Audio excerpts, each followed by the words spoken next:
একটা দেশের ভবিষ্যৎ কি ডাক বাক্সে আটকে থাকতে পারে? ভোট দেওয়া হয়েছে ঠিকই, কিন্তু সেই ভোট কি সঠিক গন্তব্যে পৌঁছেছে, নাকি মাঝপথেই বদলে গেছে একটি জাতির ভাগ্য? বাংলাদেশ আজ শুধু একটি দেশ নয়, এটি দক্ষিণ এশিয়ার রাজনীতির জ্বলন্ত থার্মোমিটার। আমরা আজ দাঁড়িয়ে আছি ইতিহাসের সবচেয়ে সংবেদনশীল মোড়ে, যেখানে একদিকে বাংলাদেশের ত্রয়োদশ জাতীয় সংসদ নির্বাচন আর অন্যদিকে একটি ভাগ্য নির্ধারণী গণভোট। 2026 সালের শুরুতে দাঁড়িয়ে বাংলাদেশ আবার ইতিহাসের এক সংবেদনশীল মোড়ে। ত্রয়োদশ জাতীয় সংসদ নির্বাচন, সঙ্গে গণভোট, আর তার ছায়ায় সহিংসতা, প্রবাসী ভোট, আন্তর্জাতিক টানাপোড়েন, বিচার, অর্থনীতি আর নারীর অধিকার। বন্ধুরা, কল্পনা করুন এমন এক বাংলাদেশের কথা যেখানে ভোটের বাদ্যি বাজার আগেই বয়ে যাচ্ছে রক্তের নদী। 12ই ফেব্রুয়ারির এই লড়াই শুধু ক্ষমতার পালাবদল নয়, এটি একটি জাতির পুনর্জন্মের লড়াই। স্বৈরাচারের ধ্বংসাবশেষ থেকে কি নতুন বাংলাদেশ গড়ে উঠবে, নাকি গণতন্ত্রের নামে আবারও ফিরে আসবে সেই পুরনো অন্ধকারের ছায়া? এই ভিডিওটি কেবল খবর নয়, এটি এক সিনেমাটিক যাত্রা যা আপনার রক্তে আগুন জ্বালিয়ে দিতে পারে। আজ আমরা পর্দা ফাঁস করব কিছু অস্বস্তিকর প্রশ্নের। প্রবাসীদের ভোট, সাগরের ওপার থেকে আসা ব্যালট কি সমীকরণ বদলে দেবে? সচিবালয় থেকে রাজপথ, কেন আইন আজ সাধারণের হাতে? ভারতের বরাদ্দ হ্রাস আর শীতল সম্পর্ক, এটি কি বড় কোনো ভূ রাজনৈতিক ষড়যন্ত্র? ক্ষমতাচ্যুত প্রধানমন্ত্রীর সাজা প্রকৃত ন্যায় বিচার, নাকি স্রেফ রাজনৈতিক চাল? তৈরি হয়ে যান, কারণ আজকের এই বিশ্লেষণ আপনাকে এমন কিছু সত্যের মুখোমুখি দাঁড় করাবে যা হয়তো আপনি আগে কখনো ভেবেই দেখেননি। চলুন তবে শুরু করি রোমাঞ্চ ওয়ার্ল্ড টিমের অনুসন্ধান পর্ব। একটা দেশের ভবিষ্যৎ কি কখনো ডাক বাক্সে আটকে থাকতে পারে, নাকি তার সাথে যুক্ত হবে কাগজের খামে ভরা কিছু ভোট, প্রবাসীদের নীরব বিপ্লব? 1971-এর মুক্তিযুদ্ধের পর এই প্রথমবার এতজন প্রবাসী অংশ নিতে চলেছেন।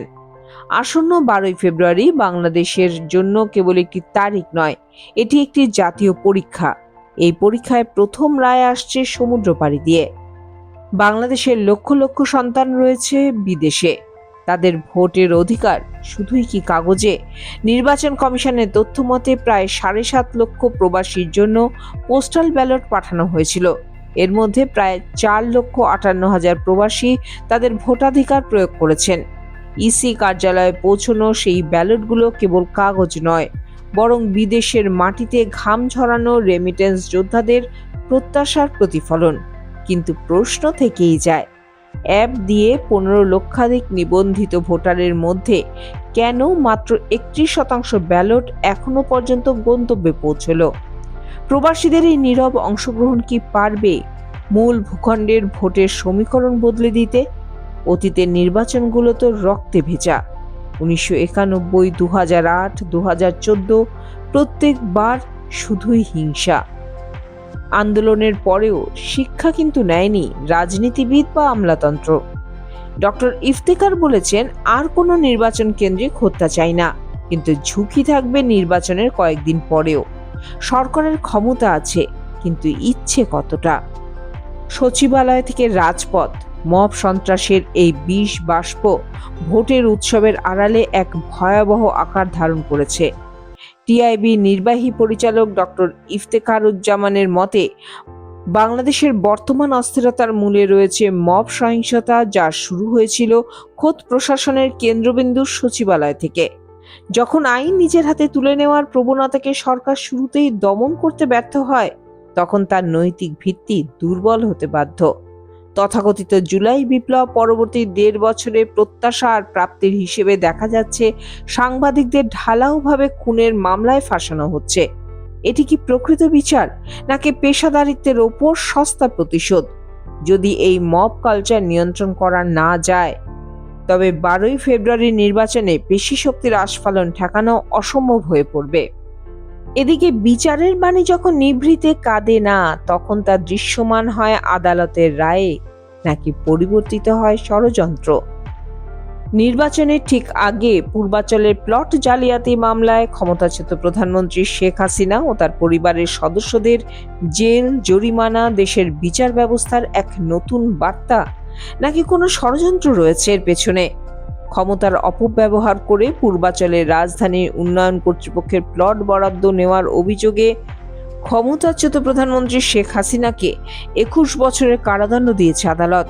তার মেয়ে সাইমা ওয়াজেদ পুতুল এবং সজীব ওয়াজেদ জয়কে 5 বছর করে কারাদণ্ড দেওয়া হয়েছে। একই সঙ্গে 1 লক্ষ টাকা অর্থদণ্ডও দেওয়া হয়েছে। রায়ের পর্যবেক্ষণে আদালত বলছে, কোনো আবেদনপত্র ছাড়াই এখতিয়ার বহির্ভূতভাবে শেখ হাসিনা সহ তার পরিবারের নামে প্লট বরাদ্দ করা হয়েছিল। এদিকে এই রায় সম্পর্কে সজীব ওয়াজেদ জয় সংবাদ মাধ্যমকে জানিয়েছেন, একটা মিথ্যা মামলা আমাদের বিরুদ্ধে সাজানো হয়েছে যাতে আমরা নির্বাচনে দাঁড়াতে না পারি। এই রায়গুলোর মূল উদ্দেশ্যই হলো যাতে আমার মা, আমার পরিবারের কেউ নির্বাচনে দাঁড়াতে না পারেন।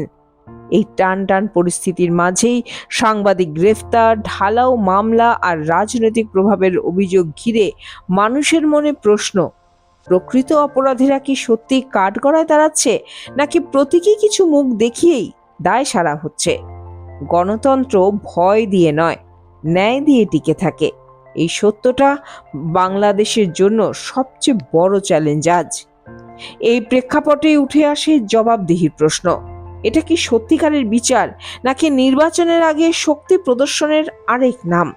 কিন্তু অভ্যন্তরীণ বিচারের সেই জয়ধ্বনি বা ষড়যন্ত্রের বিপরীতে বৈদেশিক সম্পর্কের আকাশ মেঘাচ্ছন্ন।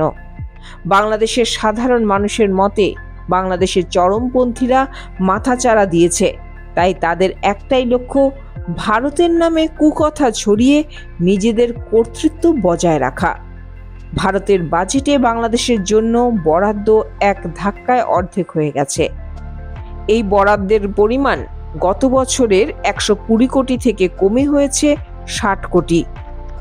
সম্পর্ক নষ্ট করে শেখ হাসিনাকে প্রত্যর্পণ নিয়ে টানাপোড়েন, সংখ্যালঘুদের ওপর অত্যাচার, ক্রিকেট দলের নিরাপত্তা ইস্যু দেখিয়ে টি-20 বিশ্বকাপ ক্রিকেট বয়কট করে সংকীর্ণ রাজনীতির মধ্য দিয়ে বাংলাদেশ নিজেদের আজ এক কঠিন জায়গায় দাঁড় করিয়ে দিয়েছে।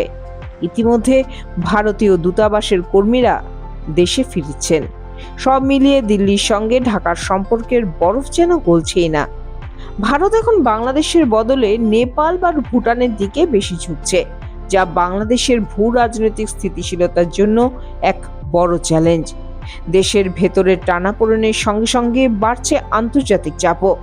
ভারতের সঙ্গে সম্পর্কের শীতলতা, ভারতের বাজেটের বরাদ্দ কমে যাওয়া, কূটনৈতিক অস্বস্তি আর পারস্পরিক অভিযোগ সব মিলিয়ে বাংলাদেশ এক কঠিন কৌশলগত অবস্থানে রয়েছে এই সময়ে। একদিকে রাজনৈতিক অস্থিরতা, অন্যদিকে অর্থনীতির উপর নেমে আসছে বড় আঘাত। ভারত ও ইউরোপীয় ইউনিয়নের মধ্যেকার মুক্ত বাণিজ্য চুক্তি বাংলাদেশের তৈরি পোশাক শিল্পের জন্য এক অশনি সংকেত। 2029 সালের পর বাংলাদেশ যখন এলডিসি সুবিধা হারাবে, তখন শুল্কহীন সুবিধাপ্রাপ্ত ভারতের সঙ্গে প্রতিযোগিতায় টিকে থাকাই হবে পাহাড় ডিঙানোর সমান। এরই মাঝে সমাজের আরেকটা গভীর ফাটল স্পষ্ট হয়েছে সে দেশে। মাথাচাড়া দিচ্ছে সামাজিক সংকীর্ণতা।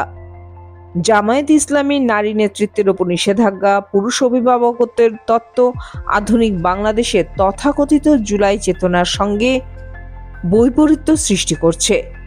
যে নারীরা রাজপথে বুক চিতিয়ে স্বৈরাচার রুখেছিল, তাদের এখন গৃহবন্দী করার চেষ্টা চলেছে। নারীর নেতৃত্ব নিয়েও বিতর্ক হচ্ছে। ধর্মীয় ব্যাখ্যার নামে রাজনৈতিক ক্ষমতার দরজা বন্ধ করে দেওয়া নিয়ে রাস্তায় নেমেছে ছাত্র, নারী সংগঠন আর নাগরিক সমাজ। এটা শুধু একটি দলের অবস্থান নয়, বরং প্রশ্নটা আরো বড়। বাংলাদেশ কি আধুনিক নাগরিক রাষ্ট্রের পথে হাঁটবে, নাকি পুরনো রক্ষণশীল কাঠামোতেই আটকে থাকবে? সব মিলিয়ে প্রতিবেশী বাংলাদেশ আজ এক চৌরাস্তার সামনে দাঁড়িয়ে। ভোট আছে, কিন্তু আস্থা কি ফিরে আসবে? বিচার হচ্ছে বা হবে, কিন্তু ন্যায় কি নিশ্চিত? সংস্কারের কথা শোনা যাচ্ছে, কিন্তু সদিচ্ছা যথেষ্ট আছে কি? নির্বাচন কি সত্যিই নতুন বাংলাদেশের জন্ম দেবে, নাকি ইতিহাস আবারও নিজেকে পুনরাবৃত্তি করবে? আপনাদের কি মতামত? প্রতিবেশী এ দেশে গণতন্ত্রকে সুপ্রতিষ্ঠিত হতে চলেছে? কমেন্ট বক্স আপনাদের অপেক্ষায় রইল। ভিডিওটি ভালো লাগলে লাইক এবং সাবস্ক্রাইব করে অবশ্যই পাশে থাকবেন। ধন্যবাদ।